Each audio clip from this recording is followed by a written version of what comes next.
Boa tarde a todos. Vamos dar início, então, a mais uma videoconferência com o tema escolhido por vocês, intoxicação exógena. A palestrante hoje é a doutora Juliana Sartorello, ela é plantonista de serviço de toxicologia do Hospital João 23, e ela é quem vai nos falar sobre esse importante tema.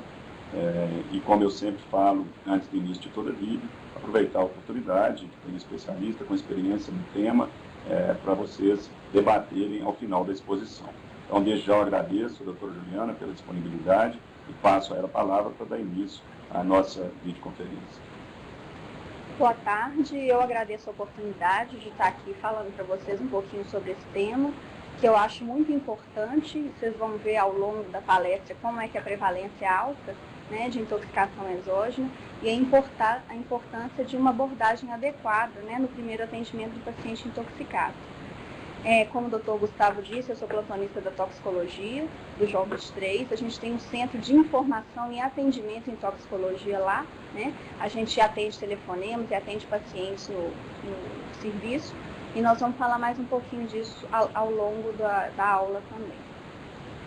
Bom, para começar, né, o nosso objetivo hoje é orientar o médico generalista e o estudante de medicina sobre essa rotina do primeiro atendimento do paciente intoxicado, e eu vou falar um pouco também sobre as intoxicações principais que necessitam de um tratamento específico imediato. O que é uma intoxicação exógena? A intoxicação exógena é uma manifestação clínica do efeito nocivo, né, que resulta da interação de uma substância química com o organismo vivo. Então, não necessariamente a intoxicação exógena se dá por abuso ou ingestão excessiva de medicamentos. Até uma dose terapêutica, uma exposição acidental, pode levar a uma intoxicação exógena. Aqui eu estou apresentando para vocês as nossas estatísticas do serviço. A gente tem no Hospital João 23, em 2010, que são os nossos dados mais recentes, a distribuição do que a gente costuma atender no serviço, e vocês podem ver que a gente tem 25% de atendimentos por ingestão de medicamentos, 6% por abuso de drogas, 8% de cáusticos, 13% por praguicidas. Quer dizer, mais de 50% dos nossos atendimentos são por intoxicação exógena, né? E eu acredito que vocês também, nos serviços de vocês, nos lugares onde vocês trabalham, se deparam sempre com alguma situação de presença de substância, histórico de injeção de substâncias ou contato com substâncias. Por isso, é um tema importante para a gente discutir. Esse outro gráfico mostra qual que é a distribuição das intoxicações que a gente tem no serviço, também de 2010. Vocês veem que a gente tem uma prevalência dos benzodiazepínicos, 22%. Né? Isso se deve principalmente à facilidade de prescrição, à facilidade de acesso que os pacientes têm. Vocês, né, que trabalham em PSF, em unidade de pronto atendimento, veem como às vezes existe uma prescrição indiscriminada dessas medicações, tanto benzodiazepínico quanto os antidepressivos e anticonvulsivantes. Né? E nesse caso o paciente já tem uma certa fragilidade emocional, então isso contribui também para a intoxicação. Né? E 40% vocês veem que é uma miscelânea, que é um outro dado importante para a gente. Isso significa que, em muitos casos, o paciente ingere mais de um tipo de medicamento. E vocês vão ver como é que isso é importante na história do paciente, para a gente fazer uma abordagem adequada dele. Então, quais são as causas de intoxicação? A gente pode ter uma exposição ocupacional, né? Isso geralmente a gente vê em paciente que trabalha em indústria, tem contato com gases, né? Trabalhadores rurais em contato com pesticidas e agrotóxicos, pessoas que mexem com limpeza, né? Contato com substâncias cáusticas. Então, a exposição ocupacional, né, se deve principalmente a essas substâncias.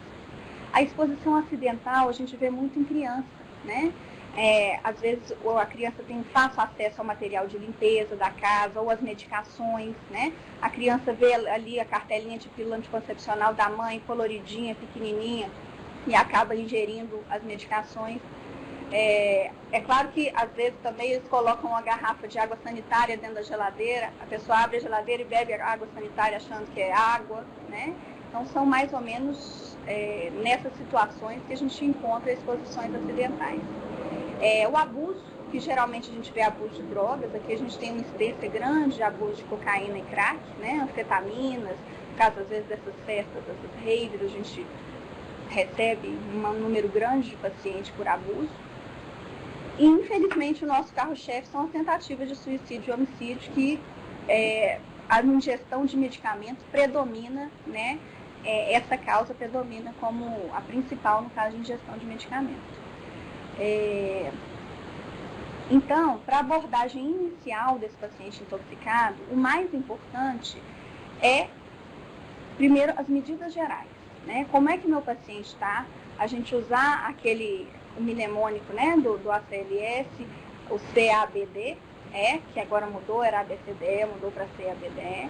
Então, prestar atenção, o paciente tem pulso, como é que está a pressão, frequência cardíaca, como é que está a via aérea desse paciente, a saturação, né?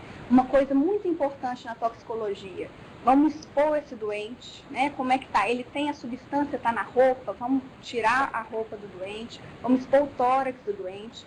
Uma outra coisa importante, o paciente às vezes fez uso de cocaína e tem cocaína ainda na narina do paciente. Tem que remover aquela substância, porque enquanto ela está ali, ela ainda está agindo e ainda está provocando sintomas.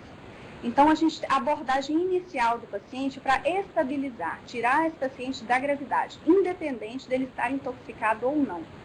Dentro disso ainda, outras coisas que devem ser feitas, que são importantes, né, que não são específicas da intoxicação, mas salvam vidas nesse caso, sempre fazer a glicemia capilar desse paciente, porque muitas vezes a gente tem ingesta de álcool associada à medicação ou à droga de abuso, então o paciente pode estar hipoglicêmico, ele pode ter tomado hipoglicemiante oral, ele pode estar há várias horas desacordado em jejum, então é muito importante fazer glicemia capilar. Cabeceira elevada sempre pelo risco de aspiração, de vômito, paciente rebaixado, né? Proteger a via aérea desse doente. Um acesso venoso funcionante, eficiente e monitorizar esse paciente em sala de urgência até a estabilização. Dentro da abordagem específica, o que é importante para a gente? Então, a gente vai falar separadamente da anamnese, do exame físico, do diagnóstico e do tratamento. Na anamnese, identificar o paciente e as condições. A maioria dos pacientes ingere os medicamentos do seu uso próprio ou das pessoas que moram com ele. Então, sempre, o que o paciente usa, não sabe o que o paciente usa ou não usa nada, o que o pai, a mãe, o filho usam em casa, procurar em casa cartela vazia de medicamento, na cozinha, no banheiro, no lixo, porque isso é um dado muito importante para a gente. As comorbidades são importantes para a gente avaliar a gravidade, né, da situação do paciente. Um coronariopata que usa cocaína, para a gente, é um paciente que a gente tem que ter muito mais atenção do que se ele não tiver problema cardíaco. Então, a identificação é muito importante. O agente tóxico, né? Quando a gente conseguir identificar esse agente, isso vai direcionar a conduta. Então, isso é muito importante. Às vezes, o paciente não sabe falar o que ele tomou, mas ele sabe, é colorido, é vermelho, é um comprimido amarelo, é um líquido verde, é um líquido que usa para aquilo. Então, o mais próximo que a gente conseguir chegar da identificação ajuda. Outra coisa importante, sempre que for contato com substância, pedir para trazer o frasco, se tiver o frasco em casa, né? Ou no trabalho, ou na zona rural. Então, ingerir um pesticida, traz o frasco para a gente ver a composição, para a gente conseguir identificar o agente, que isso é muito importante. O horário de exposição. Por que o horário de exposição é importante? Porque quanto mais precoce a descontaminação desse paciente, mais eficaz ela vai ser, né? Então, se a gente conseguir descontaminar esse paciente até 1 hora da ingestão ou da exposição, a gente vai ter muito mais sucesso na abordagem desse doente do que se tiver 10 horas, 24 horas da exposição. E é lógico também que a gente tem algumas substâncias que, dependendo do tempo de exposição, a gente tem sintomas diferentes. Então, o horário da exposição é muito importante para a gente. A via e o local de exposição, né? Isso vai depender para a gente, a descontaminação vai depender dessa informação. Se o paciente inalou, se o paciente teve contato cutâneo, contato ocular, se ele ingeriu, né? Isso é importante para a gente conseguir abordar o paciente de maneira adequada. e o contexto, né? O contexto de exposição é importante porque um paciente, por exemplo, que tenta autoextermínio, infelizmente a maioria é paciente reincidente. Então, o paciente tem 10 tentativas, 13 tentativas, é um paciente que às vezes tenta de uma maneira muito mais agressiva do que aquele que tomou porque nunca tinha tentado antes, brigou com o namorado, ficou triste, tomou 10 comprimidos, né? O paciente que é reincidente, um paciente psiquiátrico, ele toma 100, 150 e a gravidade é maior. Né? Então, sempre é uma criança que está numa situação social mais complicada, né? A gente não sabe se de repente foi o cuidador que deu aquela medicação. Então, o contexto para a gente é muito importante na abordagem também. O exame físico. Bom, no exame físico, a gente vai perceber, como eu já tinha falado antes, os sinais vitais que vão ajudar a gente a identificar a substância, né? Então, por exemplo, um paciente bradicárdico, hipotenso, a gente tem que pensar em beta-bloqueador. No paciente taquicárdico, hipertérmico, hipertenso, provavelmente ele fez uso de drogas psicoativas, né? Midríase está associada à carbamazepina, ao uso de drogas psicoativas, miose a gente vê no chumbinho, vê na intoxicação por fenobarbital. Então, o exame físico é importante para ajudar nessa identificação. Pele e mucosas, né? A pele mais pegajosa, mais seca, o paciente sudorético, o paciente, por exemplo, que faz ingestão de chumbinho, ele tem uma diarreia que tem um odor muito característico, um odor azedo, adocicado, né? Que ajuda a identificar também. Um paciente, por exemplo, que inala thinner, é um cheiro que você sente longe. Um paciente que ingeriu álcool associado, você consegue identificar, né? Então, prestar atenção a todos esses detalhes na hora de fazer o exame físico do paciente. Aqui, é lógico que ninguém vai decorar isso, mas é importante a gente ver que a gente consegue relacionar o sintoma com o tipo de agente, né? Por exemplo, um paciente bradicárdico pode ter tomado anticolinesterágico, beta-bloqueador, digitálico. Um paciente em convulsão, né? Anticolinesterágico, cocaína. A midríase nos simpaticomiméticos, nos beladonados, no anticolinético. A miose no chumbinho, nas fenotiazinas, no álcool. Então, tem mais um quadrinho aqui relacionando os sintomas aos agentes. Isso tudo dá uma pista para a gente de qual caminho que a gente vai seguir para identificar essa substância. Sempre lembrando que muitas vezes é muito mais importante você estabilizar o doente na chegada, independente da intoxicação, do que você perder tempo, às vezes, tentando identificar a substância, sendo que o paciente está instável, está chocado, está desaturando, está rebaixado. Então, vamos estabilizar o doente primeiro e depois tentar identificar a substância. Os exames complementares, né? Voltando naquele aspecto. Os exames laboratoriais, a gente pode fazer eles baseados na característica do intoxicante ou nas características do doente, né, de como ele chegou para vocês. Então, o paciente que chegou rebaixado, vamos pedir gasometria para ver como é que está, vamos ver como é que está do ponto de vista metabólico esse paciente, né? O paciente que fez ingestão de lítio, a gente tem que pensar em distúrbios iônicos, em distúrbios renais. O paciente que fez ingestão de paracetamol, pensar em insuficiência hepática aguda grave. Né? Então, o exame laboratorial ele é norteado pelo tipo de intoxicação e pelo jeito que o doente chega para a gente. Né? Do mesmo modo, radiografia de tórax e abdômen. Esse paciente aspirou, ele tem algum indicativo no exame físico de que ele aspirou. Esse paciente pode ter ingerido um papelote de cocaína, né, que a gente consegue visualizar no raio-x de abdômen.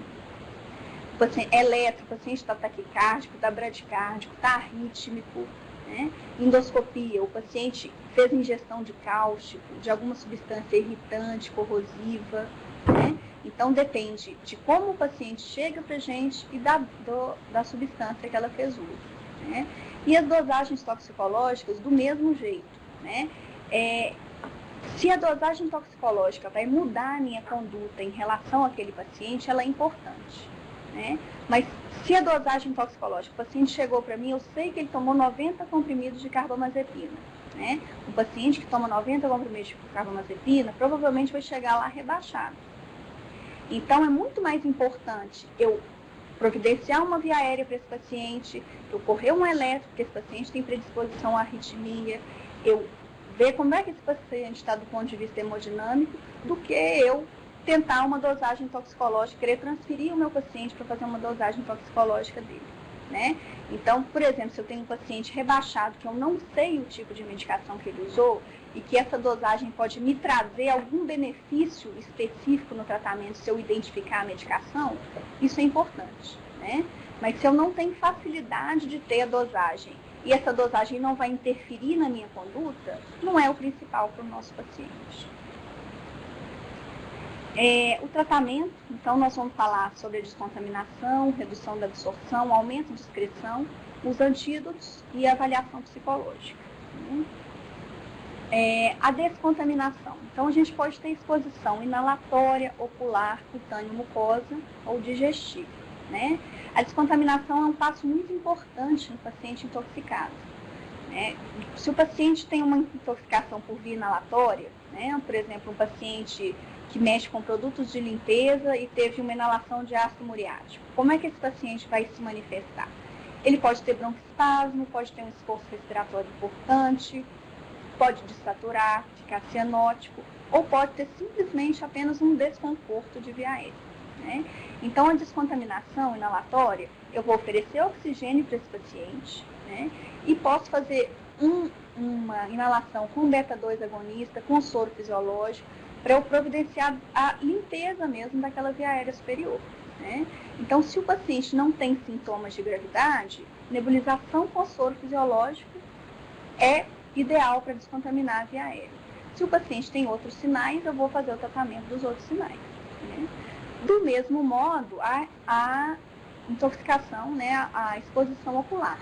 O paciente tem um contato ocular com um irritante, lavar abundantemente com soro fisiológico, é indicado até 7 a 8 litros de soro fisiológico, né? Você faz um furinho no soro fisiológico e irriga, né, o olho do paciente. E o ideal é que esse paciente, após essa descontaminação, seja avaliado por um oftalmologista, né? Para ele ver se houve alguma lesão, ulceração de córnea, alguma lesão mais importante. Cutâneo mucosa. Vamos tirar a roupa do paciente e dar um banho no paciente, tá? Às vezes, por exemplo, o chumbinho, né, que é um anticolinesterase, que dá sintomas importantes, só o contato do chumbinho com a pele já traz essas manifestações, né? Existem alguns pesticidas, por exemplo, o paraquat, que é um pesticida que traz sintomas gravíssimos, que a presença do paciente no mesmo ambiente que outras pessoas já leva à contaminação também dessas pessoas. Então, o paciente chegou no serviço, remover a roupa do paciente, dar um banho no paciente para promover a descontaminação cutâneo-mucosa, né? E a descontaminação digestiva, nós vamos falar mais detalhadamente agora, né?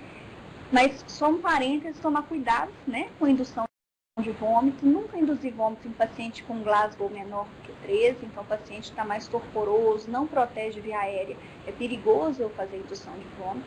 Em criança, né, que tem um esfíncter esofagiano mais hipotônico também, tem mais risco de aspiração, não é adequado induzir vômito, né?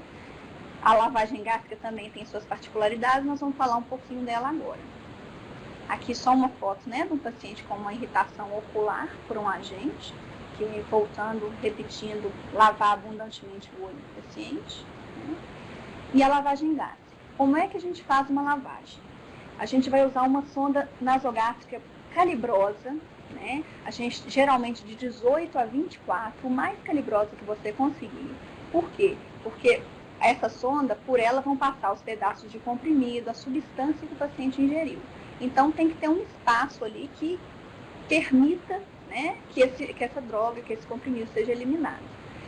A gente vai colocar o paciente em decúbito lateral esquerdo, né, passar a sonda com a cabeceira elevada e começar a fazer soro, né, nessa sonda nasogástrica, não infundir mais de 200 a 250 ml na sonda de uma vez. Por quê? Porque uma quantidade grande demais eu faço meu estômago expande rápido demais e com isso eu posso provocar vômito e aspiração no paciente. Então eu começo com 200 a 250 ml de soro, retiro aquela substância, faço mais 250 ml de soro e vou repetir esse processo até que a secreção saia clara, tá? como eu já tinha dito anteriormente, a lavagem gástrica tem um efeito muito maior se ela é feita até 1 hora após o acidente, né? Mas em alguns casos, por exemplo, se o paciente faz uma ingestão maciça do medicamento, ou se o medicamento retarda o esvaziamento gástrico, eu tenho indicação de lavagem até 6 a 12 horas após a ingestão, né? Medicações que aumentam o tempo de esvaziamento gástrico, que eu posso exemplificar para vocês, são fenobarbital, antidepressivo tricíclico, carbamazepina, os anticolinérgicos. Nesses casos, a lavagem é benéfica até, em alguns casos, até 6 horas, outros até 12 horas após a ingestão. E se o paciente fez uma ingestão maciça, né, tem um aspecto muito curioso, que às vezes o paciente, quando ele vai tentar autoextermia, ele faz a última refeição. Então, ele toma 50 comprimidos e bate um prato de macarrão, né? Então, durante a lavagem gástrica do paciente, como o estômago dele tem alimento associado, aquela medicação pode ainda não ter sido absorvida, né? Então, nesse caso, a lavagem gástrica é eficiente. Então, eu vou fazer a lavagem até a secreção sair clara. E outra coisa muito importante da gente lembrar, proteção de via aérea, tá? Eu não quero que essa lavagem seja mais iatrogênica, piore o meu doente do ponto de vista clínico, do que a medicação que ele tomou. Então, se o meu paciente tem Glasgow 9, Glasgow 10, eu vou intubar o meu doente, vou proteger via aérea antes de lavar. No caso da lavagem, Glasgow 8 é indiscutível, né? Mas no caso do paciente intoxicado, 9 e 10, a gente deve pesar risco e benefício antes de lavar. Se vale a pena proteger via aérea antes de lavar, qual que é o risco da aspiração durante a lavagem gástrica do paciente. Continuando aqui sobre a lavagem gástrica, essa aqui é uma paciente, né, sendo preparada aí para fazer a lavagem. Para fazer a lavagem, a gente pega essa sonda nasogástrica e faz a medição, a gente coloca ela, a sondinha de lavagem, no apêndice xifoide, passando pelo lobo da orelha e termina na narina do paciente para medir exatamente até onde é que essa sonda vai e faz uma marcação nesse local, né, antes de passar a sonda. E as contraindicações à lavagem gástrica, quais são? Um paciente que fez ingestão de cáustico, né, que vai lesar a mucosa, que aumenta o risco de aspiração, né, por exemplo, soda cáustica, ácido clorídrico, ácidos e bases fortes contraindicam a lavagem gástrica. Um paciente que tem lesão de estômago, de mucosa de esôfago e estômago, por exemplo, varizes de esôfago, cirurgia recente do trato gastrointestinal, né? No caso das substâncias corrosivas e dos hidrocarbonetos, a gente vai pesar risco-benefício. Porque, por exemplo, uma ingestão pequena só vai ter lesão local. Eu vou fazer uma irritação, um desconforto. Mas se o paciente fizer uma ingestão muito grande das substâncias corrosivas e dos hidrocarbonetos, eu tenho sinais e sintomas sistêmicos. Nesse caso, eu tenho um benefício na lavagem gástrica, né?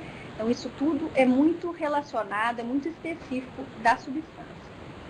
Claro que se meu paciente tiver fraturas complexas de face e crânio, eu também contraindico a lavagem, né? E Glasgow 8, sem proteção de via aérea, e Glasgow limítrofe ali, 9 e 10, eu também tenho que pensar se não vale a pena fazer proteção de via aérea no meu paciente antes de lavar. Para reduzir a absorção, né, a gente tem essa spray, o carvão ativado, a terra de filler e a colestiramina. A colestiramina é muito pouco usada, a terra de filler a gente usa para algumas substâncias específicas, principalmente paraquat. E o mais usado e o mais conhecido é o carvão ativado, né? A ação do carvão ativado é de adsorver a substância. Ele envolve a substância na mucosa, né, no trato gastrointestinal, e impede que ela seja absorvida, né? Então, a gente tem indicações, né? Vou explicar a administração do carvão, mas ela é indicada, não é indicada para todas as drogas, né? Nós vamos falar mais para frente. E ele deve ser feito com a indicação correta. A gente administra o carvão da seguinte maneira: a gente dilui 50 gramas de carvão em 200 ml de soro fisiológico. Isso é chamada a dose de ataque. É uma dose maior que a gente faz, a dose inicial, né? Pela sonda nasogástrica, por onde você fez a lavagem, você vai infundir essa solução de 50 gramas de carvão em 200 ml de soro fisiológico, né? Se o paciente ingeriu alguma droga em grande quantidade, alguma medicação em grande quantidade, ou ingeriu alguma medicação que tem uma recirculação enterohepática, o que é isso? É uma substância que produz sintomas, né? Ela produz sintoma imediato e ela vai continuar agindo e produzindo esses sintomas pelas próximas horas ou às vezes até pelos próximos dias. Nesse caso, eu tenho indicação de fazer dose seriada de carvão. A dose seriada é como? São 25 gramas de carvão em 100 ml de soro fisiológico. Eu também faço pela sonda. Se o paciente estiver acordado, em Glasgow 15, conversando, eu posso fazer via oral também. E eu faço de 4 em 4 ou 6 em 6 horas, dependendo da gravidade do meu paciente, por até 48 horas. Tá? Então, continuando a falar aqui, né, as contraindicações para o uso do carvão, existem substâncias que são pouco adsorvidas ou não são adsorvidas. Por exemplo, metais. O paciente que ingeriu lítio, que ingeriu sulfato ferroso, não adianta eu dar carvão, porque ele não vai agir, não vai adsorver essa substância, né? No caso de ácidos e bases fortes, que são os cáusticos, eu não tenho nenhum efeito sistêmico, eles não são absorvidos, eles só fazem a lesão da mucosa. Então, se eu já tenho lesão de mucosa e ainda jogo carvão, eu vou piorar a minha lesão. Então, é contraindicado no caso de cáusticos. Corrosivos, a mesma coisa, risco-benefício, desde que, se o efeito sistêmico for maior que o efeito local, eu posso fazer o carvão. Hidrocarbonetos não são adsorvidos por carvão, então não adianta eu fazer. E se o meu paciente ingerir uma substância que tem um antídoto oral, por exemplo, o paracetamol, né, o antídoto oral dele é N-acetilcisteína. O paciente tem que ingerir de 4 em 4 horas. Então, se eu for ingerir a N-acetilcisteína de 4 em 4 horas e fizer um uso seriado do carvão, o carvão vai absorver o antídoto, né? Então, meu antídoto não vai ser eficaz para aquela medicação. Então, no caso de uso de antídotos orais, eu contraindico o uso do carvão ativado. Então, continuando, né, a gente pode fazer uso do recurso de aumentar a excreção da droga. Com isso, eu posso hiperidratar o meu paciente, fazer diuréticos, promover uma diurese forçada. Eu posso fazer alcalinização urinária, que eu também aumento a diurese do meu paciente através da alcalinização. E, em alguns casos, é até necessário o uso de métodos dialíticos, né? Ingestão, por exemplo, de grande quantidade de fenobarbital. Às vezes eu preciso usar o recurso da diálise para melhorar o nível de consciência do meu paciente, ácido valproico. Então, existem algumas medicações que têm indicação de diálise também para aumentar a excreção da droga. Os antídotos. O mais importante para saber sobre o antídoto, voltando de novo naquilo que eu já tinha falado, o mais importante é estabilizar o meu paciente, né, melhorar o risco, né, tirar o meu paciente do risco imediato. E para isso existem alguns antídotos que são de uso imediato, que é imprescindível o uso imediato para a sobrevivência do meu paciente. Tá? Por exemplo, o uso da atropina no caso da intoxicação por anticolinesteráse. Nós vamos falar especificamente mais para frente. Mas existem alguns antídotos que eu posso estabilizar o meu paciente primeiro e depois procurar saber como é que administra com calma. Né? Então, eu tenho que saber se a indicação é de uso imediato do antídoto ou se eu posso estabilizar o meu paciente primeiro. Né? E muitos antídotos têm efeitos adversos, ou seja, eu sempre tenho que medir risco-benefício.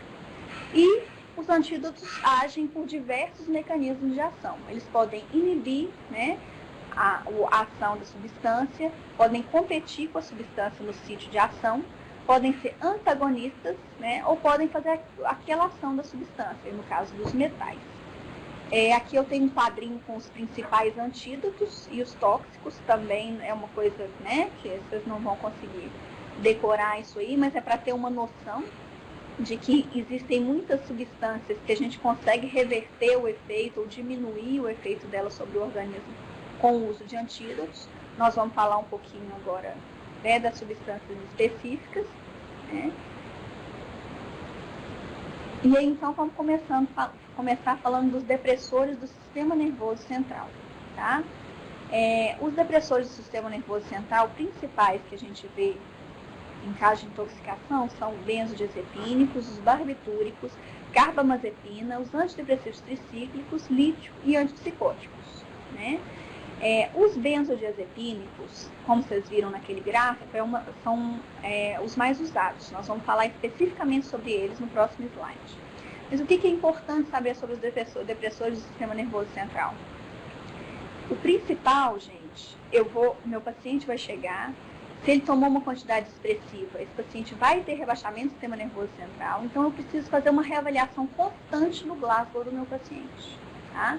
Se ele tiver rebaixado, eu vou proteger via aérea e se ele tiver aquele tempo, né, de ingestão de 1 hora, ou se for uma substância que retarda o esvaziamento gástrico e tiver indicação de lavagem gástrica, proteger via aérea, lavagem gástrica, carvão ativado e um acompanhamento, um suporte intensivo para aquele paciente. Tá? Então, os depressores do sistema nervoso central é uma reavaliação constante do Glasgow, é a medida mais importante, imediata que eu devo tomar no caso dessa ingestão. Outra coisa importante, geralmente os pacientes que fazem uso abusivo dessas medicações, geralmente não tomam um só tipo de medicação. Então, é carbamazepina e fenobarbital, ou é benzodiazepina e antidepressivo tricíclico. Isso aumenta mais ainda meu potencial de depressão do sistema nervoso central e a minha chance desse paciente evoluir mal, né? Então, saber a informação sobre os tipos de medicação que o paciente tomou é importante nessa hora. Os benzodiazepínicos, eles têm uma particularidade importante para a gente na identificação da intoxicação, que é a seguinte: o rebaixamento do sensório com a ingestão do benzodiazepínico, ele ocorre com a ingestão de uma grande quantidade. Então, se o paciente tomou acima de 150 comprimidos, geralmente, de diazepam ou de clonazepam, é que esse paciente vai rebaixar. A maioria dos pacientes que chegam tomou 10, tomou 20, tomou 30, até 40 comprimidos, o paciente vai ter sonolência, ataxia, nada além disso. Tá? Então, no caso do benzodiazepínico, se a ingestão foi só do benzodiazepínico, se não teve associação de álcool ou outros medicamentos, geralmente é uma evolução muito boa. A maioria dos pacientes, a gente recomenda só observação do paciente até melhora dos sintomas. Você pode fazer uma lavagem gástrica, fazer só a dose de ataque do carvão, porque ele não tem recirculação enterohepática, né? E observar o paciente até melhora dos sintomas. Então, geralmente, é um quadro com uma evolução boa, um bom prognóstico, porque o paciente precisa ingerir uma quantidade muito grande para ter repercussões, no caso de ingestão isolada de benzodiazepina. Outras particularidades dos depressores do sistema nervoso central. A recirculação, né? Como eu disse a vocês, o benzodiazepínico ele não recircula, quer dizer, ele não tem necessidade de doses seriadas de carvão, mas a maioria dos outros depressores recirculam. Fenobarbital, carbamazepina, antidepressivo tricíclico, todos eles têm recirculação enterohepática, então é recomendada a administração seriada do carvão ativado. Muitos dos depressores do sistema nervoso central provocam arritmias cardíacas, dentre eles carbamazepina e antidepressivo tricíclico são os principais. Então, sempre quando esse paciente chega, fazer um eletrocardiograma e fazer o acompanhamento desse paciente do ponto de vista cardíaco durante a internação. E se a ingesta foi grande, se meu paciente está rebaixado, eu tenho que pesar a indicação de alcalinização urinária para aumentar a excreção da droga ou para prevenir arritmias cardíacas. Tá? Por exemplo, no caso de ingestão de antidepressivo tricíclico, o antidepressivo tricíclico, ele bloqueia os canais de sódio do coração. Com isso, eu faço um alargamento do QT e predisponho o meu paciente a arritmias cardíacas. Se eu alcalinizo, faço uma alcalinização sérica desse paciente com bicarbonato, eu consigo desbloquear esses canais de sódio e diminuo o QT e, consequentemente, o risco de arritmias. No caso do fenobarbital, se eu faço alcalinização urinária, eu aumento a excreção da droga e, com isso, diminuo a concentração sérica e meu paciente acorda. Então, a alcalinização ela tem indicações diferentes para os diferentes tipos de depressores do sistema nervoso central. Saindo dos depressores e falando um pouquinho sobre as substâncias cáusticas, né, pode ocorrer a inalação de vapores cáusticos e com isso eu posso gerar desde uma irritação de mucosa até broncoespasmo, edema agudo de pulmão. O acometimento ocular, né, também posso ter desde uma irritação até uma ulceração de córnea. Né. Os cáusticos, eles podem ser bases ou ácidos, por exemplo, a soda cáustica, né, que é uma base forte, o ácido clorídrico, o fluorídrico são ácidos fortes. E o que é importante a gente saber do cáustico? A gente tem acidentes leves e acidentes graves. Os acidentes leves são por cáusticos que têm o pH próximo ao pH 7, ao pH neutro. Né? Então, eles vão causar lesões menos expressivas da mucosa. Por exemplo, a água sanitária. A água sanitária é um cáustico leve. Né? Já a soda cáustica é um cáustico, o pH da soda cáustica é 14. Então, é um cáustico que gera uma lesão importante de mucosa. Né? Então, com esse raciocínio, o que é importante a gente fazer nos acidentes cáusticos graves? Eu tenho que ver como é que está o padrão respiratório do meu paciente, dar os cuidados iniciais, né, as medidas iniciais necessárias, suspender imediatamente a dieta do meu paciente, ver se meu paciente não tem nenhum sinal de perfuração, né, pneumoperitônio, dor importante, abdômen tábua, e programar uma endoscopia para esse paciente 12 a 24 horas após o acidente. E só aí eu vou ver a extensão da lesão, no caso dos cáusticos graves. Só voltando um pouquinho, no caso dos cáusticos leves, a gente suspende a dieta do paciente por 6 horas, né? E após esse período, se o paciente tolerar a dieta, você recomeça a dieta líquido, pastoso, sólido. Se ele tolerar a dieta, provavelmente ele teve uma lesão leve de mucosa e eu posso liberar meu paciente para casa. Já no caso grave, ou se o leve não tolerou a dieta, eu sigo essa mesma orientação. Tá? Dependendo do grau de lesão na endoscopia, meu paciente vai ter indicação, inclusive, de abordagem cirúrgica. Aqui, por curiosidade, a gente tem um estômago e um esôfago que foram retirados de um paciente com um grau de necrose extenso por ingestão de soda cáustica. E só lembrando, absolutamente contraindicada a lavagem gástrica no caso de acidente cáustico. A gente não tem lesão sistêmica, então eu não tenho absorção, eu só tenho lesão local e a passagem da sonda pode piorar essa lesão. Bom, falando de mais uma substância, os anticolinesterásicos. Os anticolinesterásicos são as substâncias que inibem a ação da enzima colinesterase. Tá? Está errado ali, gente. Colinesterase. O que acontece? Quais são, aliás, os principais? São os organofosforados, que geralmente a gente encontra em pesticidas e agrotóxicos, e os carbamatos, que é o famoso chumbinho que está aí na foto. Né? Provavelmente alguns de vocês já pegaram pacientes que ingeriram chumbinho e viram que é um quadro dramático. Então, quais são os sintomas? A gente tem manifestações muscarínicas e nicotínicas. Quais são as muscarínicas? O paciente tem miose, sudorese, cialorreia, náusea, vômito, lacrimejamento, cólicas abdominais, bradicardia, diarreia. É um paciente, eu brinco com os meus alunos, paciente de manifestações muscarínicas, paciente molhado, né? Então ele sua, ele tem diarreia, ele tem cialorreia, broncorreia. É um paciente que está tendo uma excreção exacerbada de todas as glândulas exócrinas. Ele pode ter, inclusive, pancreatite por causa da liberação exócrina, da secreção exócrina do pâncreas. Tá? As manifestações nicotínicas são fasciculações, câimbras, hipertensão arterial, taquicardia, arritmias cardíacas e insuficiência respiratória. Quer dizer, é um paciente florido, ele chega com um quadro muito dramático com a ingestão. Sempre lembrar da miose, que é o sinal mais precoce da intoxicação, tá? E odor característico, paciente sudorético, né? Aquela diarreia que eu falei com vocês, com aquele odor adocicado, né? Então, é um quadro dramático.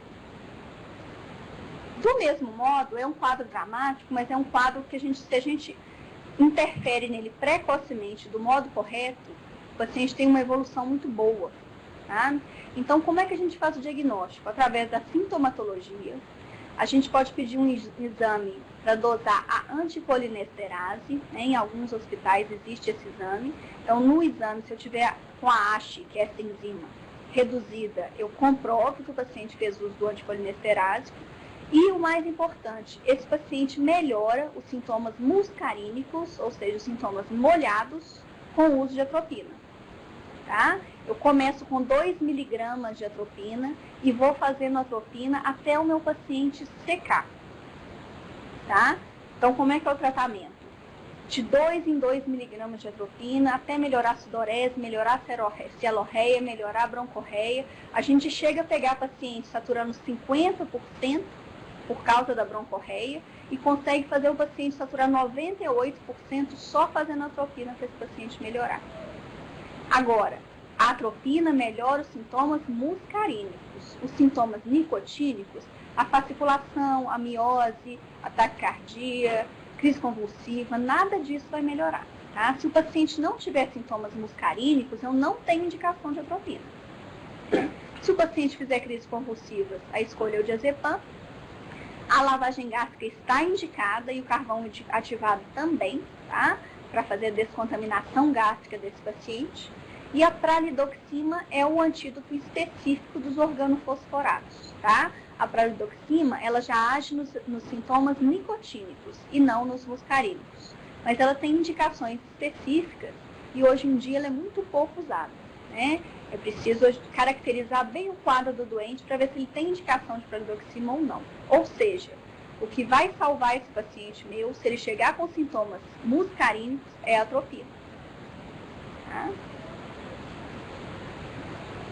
Então, vamos para frente, né? Falando um pouco de cocaína e crack, que são agora, né, tem aumentado cada vez mais a prevalência de abuso de substâncias, de drogas psicoativas, né?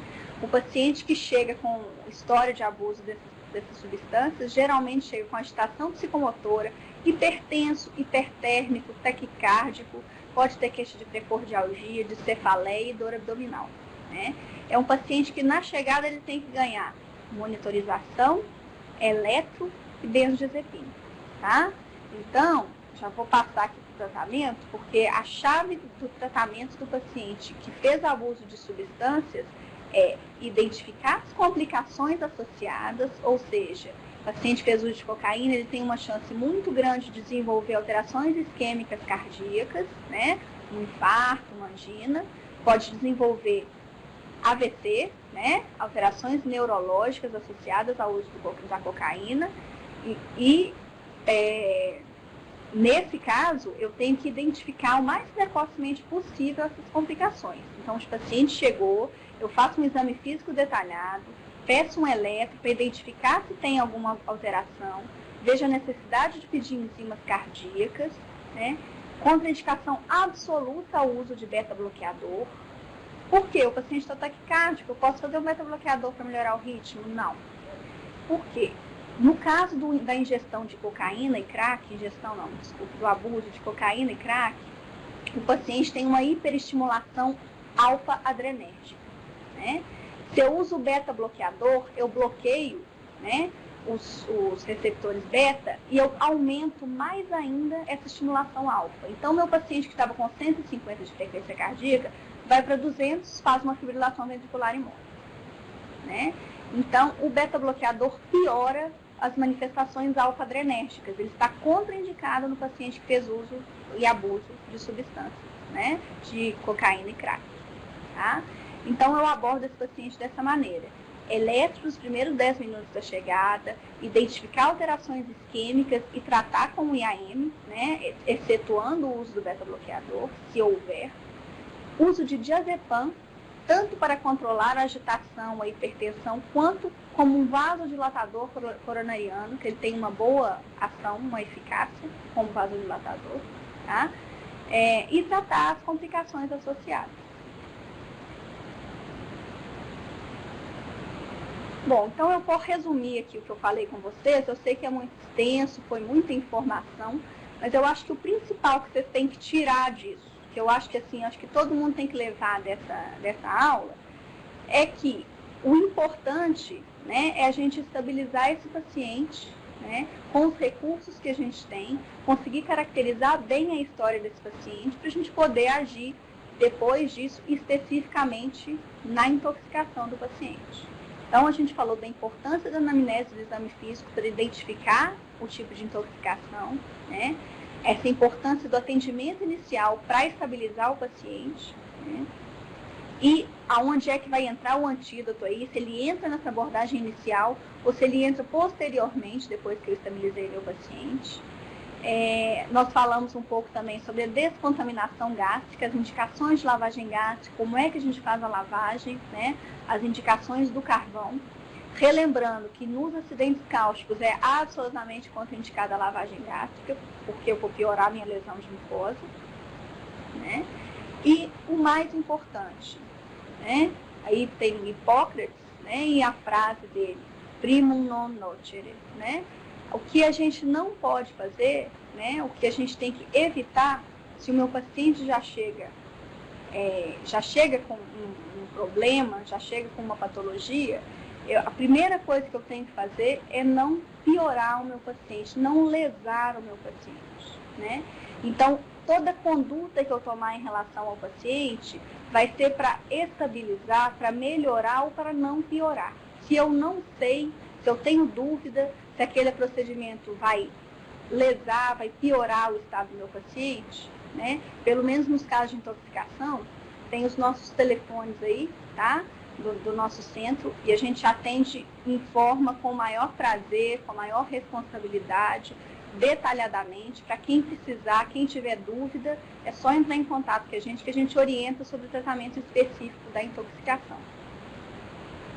Então, assim, o mais importante, eu não vou me preocupar de fazer flumazenil num paciente que tomou 10 comprimidos de diazepam. Eu vou me preocupar se esse paciente está respirando, está com a pressão boa, está com batimento cardíaco legal, está com a glicemia dentro da normalidade, né? E depois, secundariamente, eu vou ver o que mais eu posso fazer para beneficiar meu paciente. Primeira coisa, não causar o dano. E depois, a gente ajuda a melhorar o paciente.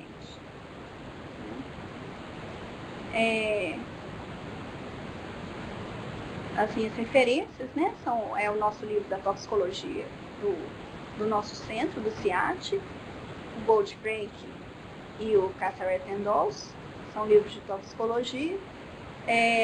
Muito obrigada a todos. Qualquer dúvida, se alguém quiser entrar em contato, o meu e-mail está ali, também novamente os nossos telefones, e eu agradeço a todos pela atenção.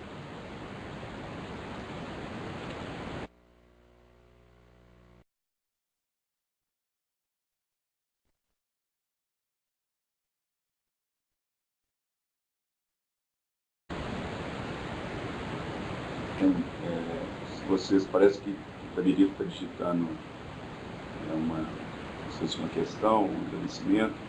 Bom, quem já digitou, eu queria agradecer a doutora Juliana pela brilhante exposição, a gente tem um amplo domínio no tema, eu reaprendi um pouco, né? Lembrei da minha época de toxicologia, realmente excelente, clara e ampla a exposição, um assunto que você conseguiu abranger, eu acho que de forma brilhante, e esse tema que não é muito fácil de ser passado, né? Eu queria te perguntar, enquanto residente de endocrinologia, a gente teve um caso grave de hipoglicemia lá no João 23, no Felício Roxo, e a gente, na época, não dosava sulfonilureia. Já dosa no João 23? Não, continuamos não dosando. Né? Existe a dosagem. Existe, eu lembro que a gente tentou fazer em São Paulo. Existe, mas assim, infelizmente, paracetamol, sulfonilureias, ainda existem algumas substâncias que a gente não tem o kit para dosagem. Mas a identificação acaba que muitas vezes consegue fazer pela história ou até pela característica, suas, né?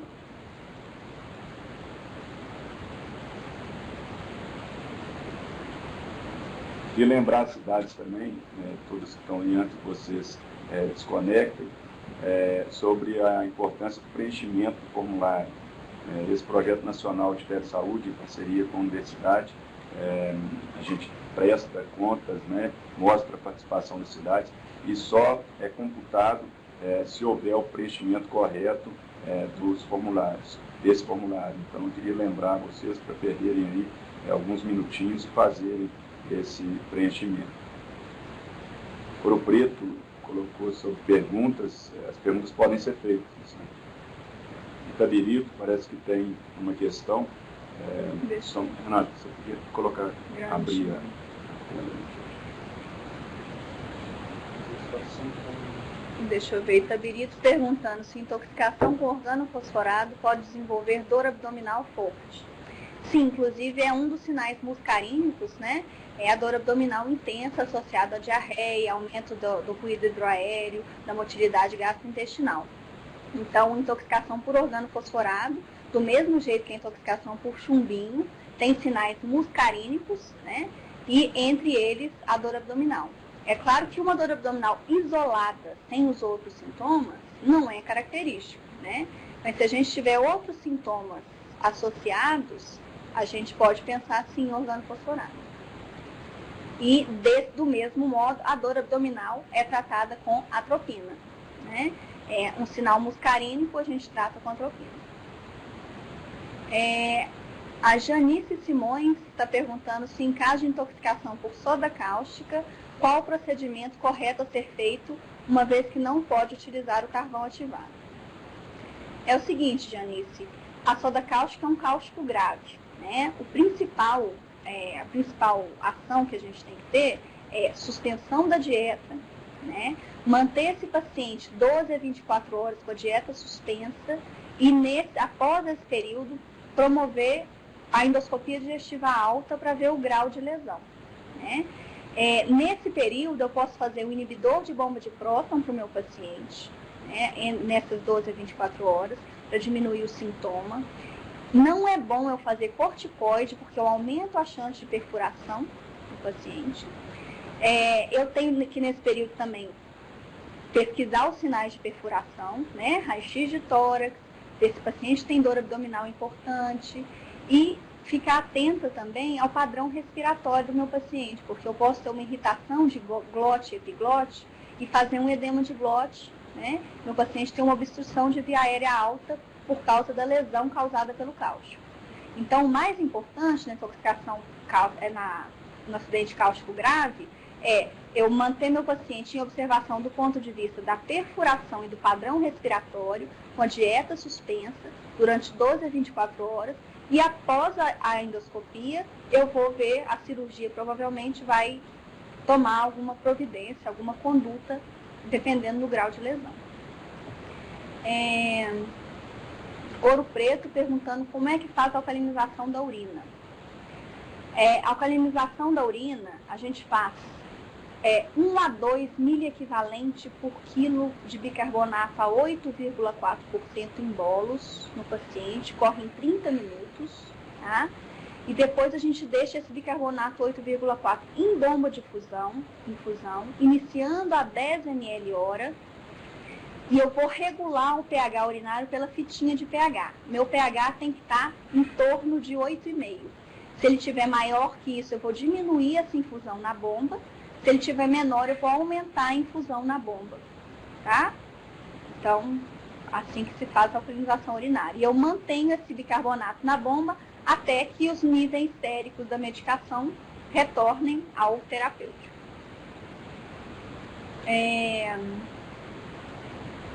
Rodrigo, de Presidente Juscelino, perguntando: intoxicação por cocaína pode causar isquemia mesentérica? Como diferenciar de digitálico? Sim, intoxicação por cocaína pode causar isquemia mesentérica. Mas aí a gente tem uma gama de diagnósticos diferenciais, porque a abstinência da cocaína também pode causar uma dor abdominal intensa, né? Então, o paciente usuário de cocaína com dor abdominal, a gente tem diversos diagnósticos diferenciais associados. Esse paciente pode ter ingerido a droga e feito perfuração, ele pode ter isquemia mesentérica pelo efeito, né, tromboembólico acelerado da droga e pelo efeito do vasoespasmo. E ele pode estar em abstinência e, por isso, com a dor abdominal intensa. O ideal, nesse caso, é o recurso do exame de imagem, né? Tomografia, angiotomografia, para identificar uma possível isquemia mesentérica. Tá? A dor abdominal, como diferenciar do digitálico, né? Respondendo ao restante da sua pergunta. O digitálico, a gente tem uma série de outras alterações associadas ao uso do digitálico. Por exemplo, o paciente tem confusão mental, vômitos, diarreia, existe a presença, né, do uso do digitálico, né, o relato do uso do digitálico. Eu posso ter arritmias cardíacas associadas, ritmo juncional, fibrilação atrial. Então, geralmente é um quadro diverso, diferente. Além do sintoma e da história clínica, eu posso fazer uso da dosagem toxicológica, que eu tenho das duas coisas, tanto a cocaína quanto o digitálico, eu posso dosar e estabelecer se foi feito o abuso ou não da substância. Sobe um pouquinho para o outro.